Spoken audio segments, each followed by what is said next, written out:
what is the theme that you are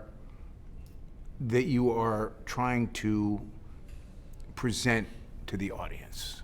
I believe fundamentally the play is asking how people make meaning and find purpose inside of systems that are operating fundamentally counter to that. So oppressive systems. I think there's a feeling of futility in the world. And I think these people in this play, who are working class people, are striving to find answers and striving to find a sense of purpose. And isn't that the human condition, to find purpose? And yes, there's also the loss of a child, and there are a lot of, psychological, there's a lot of psychological damage. There's addiction, there's mental illness, and I think that is stuff we're all really, is in our faces right now, especially post-pandemic. I thought, so the paranoia conspiracy stuff, it's right in front of you, you can't not see it. But what I was untangling when I left the theater, the play felt like it was as much about the corrosive power of loneliness as much as anything else. I think that's real. I think these are two lonely people who find connection and solace, maybe at great cost, but feels worthwhile to them. And ultimately they are free. I want to talk about something that Tracy said yesterday when we were discussing you. Okay. He said, "You are absolutely fearless." Where does that come from? Perhaps there's something in my amygdala that's missing. I don't know. It's funny. I don't feel fearless necessarily, but maybe I understand that there's nothing fruitful about fearfulness. That there's nothing to be gained from being afraid. In this production, when do you rely on your fearlessness the most? That's a good question. Well, this play is physically very demanding, and you really have to just throw your body into it without much concern for what that will mean. And at 44, that's a lot harder to do than it was even 4 years ago. And also, I think there's also in the process of figuring out the story of the play is just a willingness to be bad. I mean, that's something I always try to communicate to young actors, even when they're working in TV and film, is you have to be willing to do a big bad take to figure out where the thing lives. You have to be willing to go terribly wrong to then find the track that is most effective in the storytelling. So maybe that's where it is. Also, maybe there's the question of, when you have kids, I used to judge people who couldn't consume art wherein children were hurt. I thought there was something sort of, prudish about it or something. Now that I have kids, the contemplation of something happening to them is territory that's very hard to touch. And so the idea of losing a child, especially in the play, her child is 6, I have a 7-year-old and a 4-year-old. And so to sit in contemplation of what that really means feels damaging. And that requires what? A fearlessness on your ability to go there? I think so. But I also think that's the work. I mean, that's what actors are I have always done.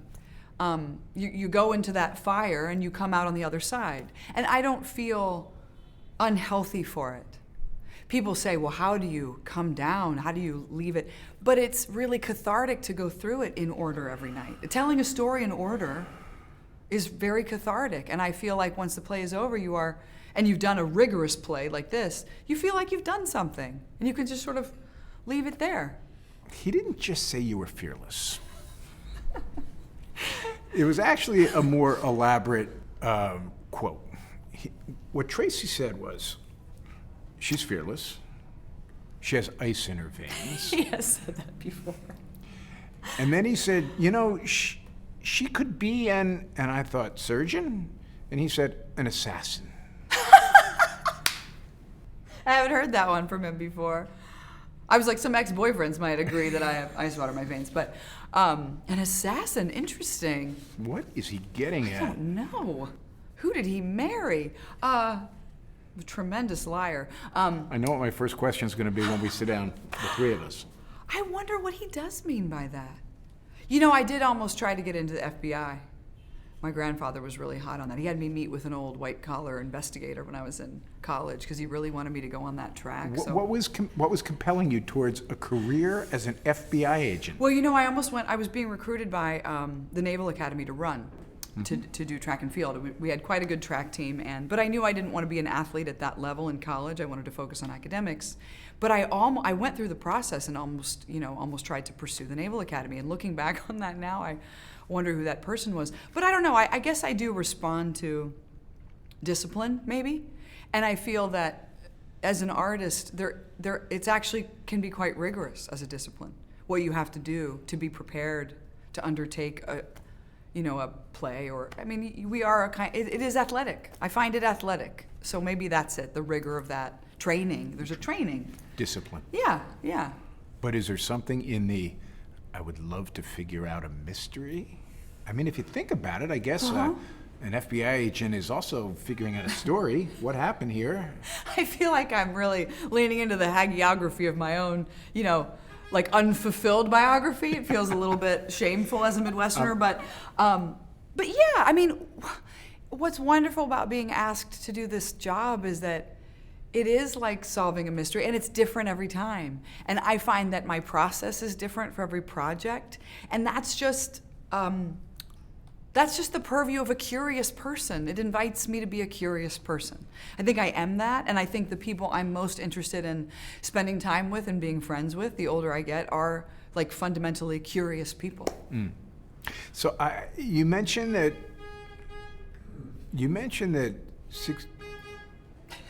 Welcome to New York. Yeah.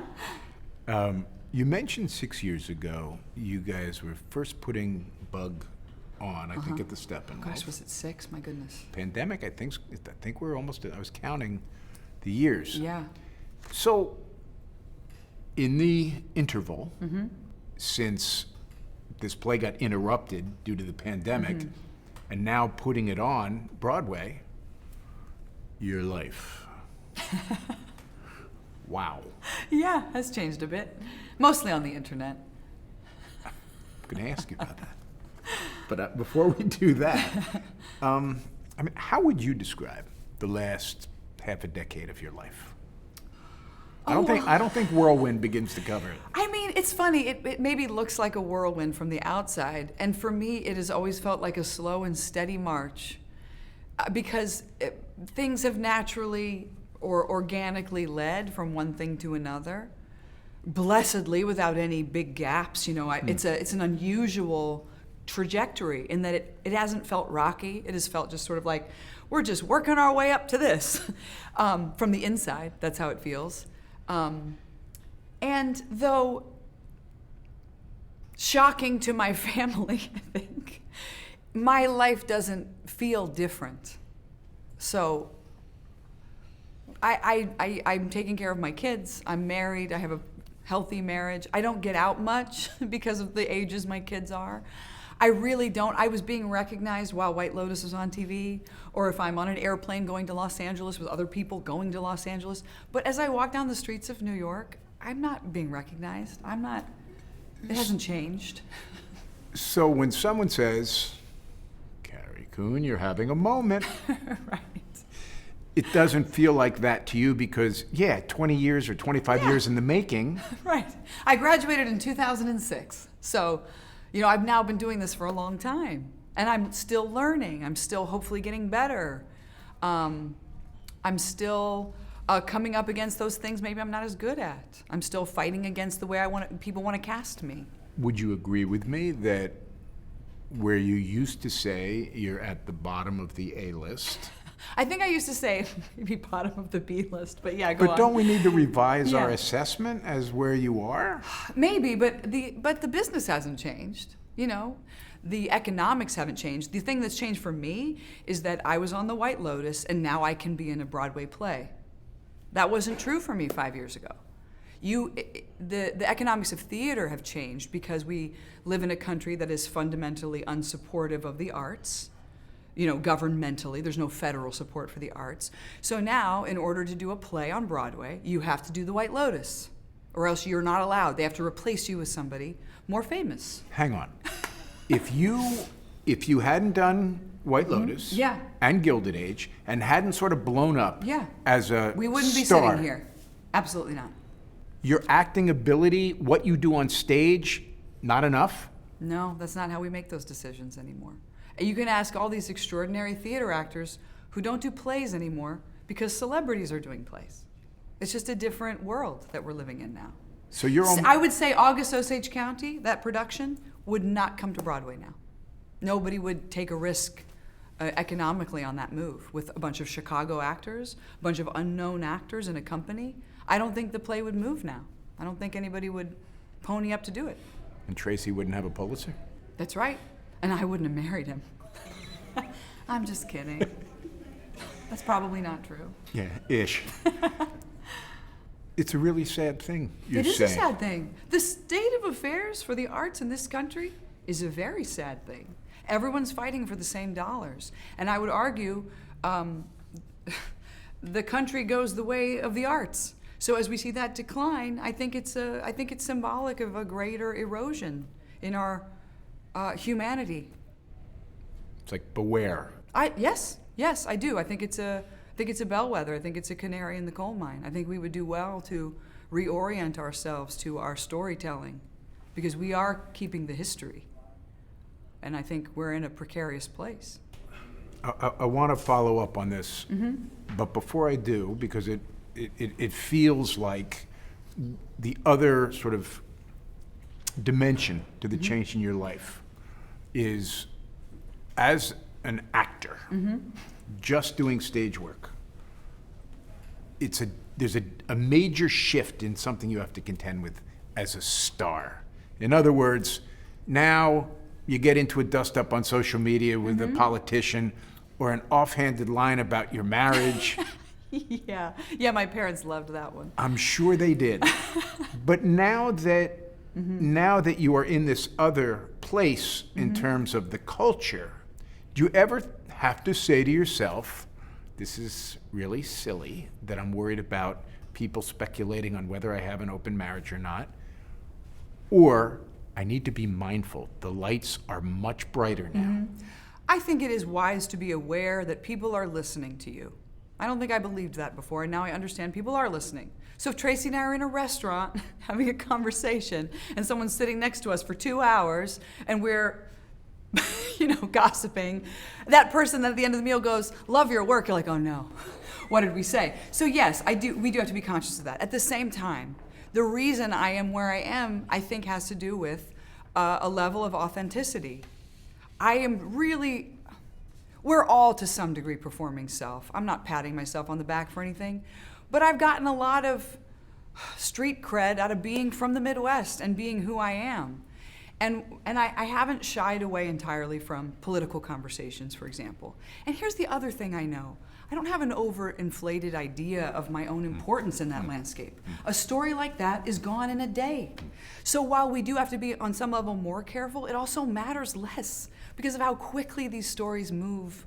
It doesn't really matter. And like who's actually paying attention to them is, it's like, does it really matter in the grand scheme of things when, the world is ending? And children are starving to death all over the world, and arguably like the most lucrative and rich time of human history. Like, let's have a sense of where we fit inside of that story. Like, not that important. As I said, I already thought you had a moving dialogue and a monologue and the White Lotus thing. First of all, is that what you hear most when somebody bumps into you on the street? Are you still hearing more about the monologue at the end of White Lotus about friendship than anything else? I hear that more on the internet. People that bump into me on the street, the only people who ever recognize me in the wild are Leftovers fans. So what I hear is about the Leftovers, that they're rewatching it, they're making their fiance watch it for the first time, they remember that monologue as like sort of the apex of my career, or they have a story of their own grief. I rarely get recognized for anything else. Why did the monologue about friendship among women connect the way it did? I think that's a great question, probably for greater minds than me, but I was astonished by the number of pieces that were written about that question. I think it has to do with where we are. To circle back to what you were talking about earlier, there is a fundamental loneliness. When I look around the subway car and everyone's looking at their phones, maybe one person's reading a book, a couple people are sleeping, but most people are buried in their phones. What are we looking for, and what are we getting? Well, primarily we're getting this performance of self, and we all feel like we're missing out on something, and that everybody else is doing something right and we're doing something wrong. It was ever thus, but this is really putting it in our faces every day. And as a result, our intimacy, our relationships are suffering. We're not connecting in person. And so I think people do feel lonely. And they're assessing their life choices. And I think we have to be willing to drop the facade to have real intimacy. We have to be willing to ask the question, how are you? But also answer it. Not in a way that's like, I don't want to bring down I don't want to harsh the buzz, I don't want to bring anybody down. We have to be willing to be really honest about how we're really feeling. And I think that vulnerability is scary for people. And, Lori is embracing that vulnerability. She's finally, and had they started their vacation in that place, it would have been a really different vacation. Yeah. If on day one they'd been willing to be like, actually, life's not going the way I expected, and I'd really like to talk about it. But that's not what those women do. And so the lesson is like, what could we open into if we're willing to be vulnerable to each other? Honestly, authentically vulnerable. It's such a irony. It's the ironic context of contemporary life that we are more connected than ever and yet, also less connected. Absolutely. Yeah, absolutely. And it gets harder to make friends as you get older. I mean, I'm a person with young children. Tracy and I haven't had time to cultivate new friendships in our new town. We've lived upstate now for 3 years, and I feel like we've barely been able to lean into that possibility up there, to build community. We haven't had time. Yeah. It's really hard to do when you get older. One last question. This is really what I have been thinking most about as I try to consider this last 5 years of your life. So Tracy said, you two, at the end of the day, are stage animals, that the theater is... Yeah. Is it a fair assessment? There are these, you say you don't feel it internally, but externally it would seem you're in a Category 5 hurricane to some extent as your career reflects this sort of star turns in the Gilded Age and White Lotus. At the end of the day, is the stage where you go to anchor yourself? Yes, if you started there, it is always a return to form. And what it not only is it about exercising different muscles, you're telling a story in space with your whole body. Your whole body signifies in space. And so there's a real economy that comes from that, because your job is storytelling. It's not a close-up. And so there's that reminding you that in that moment, you are the arbiter of taste. It is your responsibility to make sure the story's getting told. You are the one who can feel whether the story's being told. In TV and film, it's somebody else saying, we got that. It's the director, it's the editor, it's the showrunner. You are just throwing things at the wall, and they decide, what sticks, and they're using what they think is most useful for the tone. And so your responsibility is different. And you have a responsibility to people who are just sitting right there, feet from you, really which you certainly don't have in film and TV. No, it's true. But, it demands so much of your instrument. And I find that work, because it's so vigorous, then I think you do have more maybe possibility when you get to TV and film. And, it gets you back in your body. It helps you feel what your bad habits are. You can rely on those habits and get away with a lot in TV and film, and you can't get away with that same stuff on stage. And so I think it's a good reset of, where do I still need to loosen up, or what do I not have access to in myself? That's why I think it's important to watch yourself.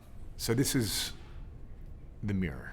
We all need a mirror. We do. And stage work for you, professionally, is your mirror. Also, you get to tell a story in order. We don't do that in TV and film. It's really satisfying to do the climax of a story after you've laid the groundwork to build up to it, and also get to live through the catharsis in real time. if we got to do that in TV and film, it would all be so much better because you learn so much from those building blocks.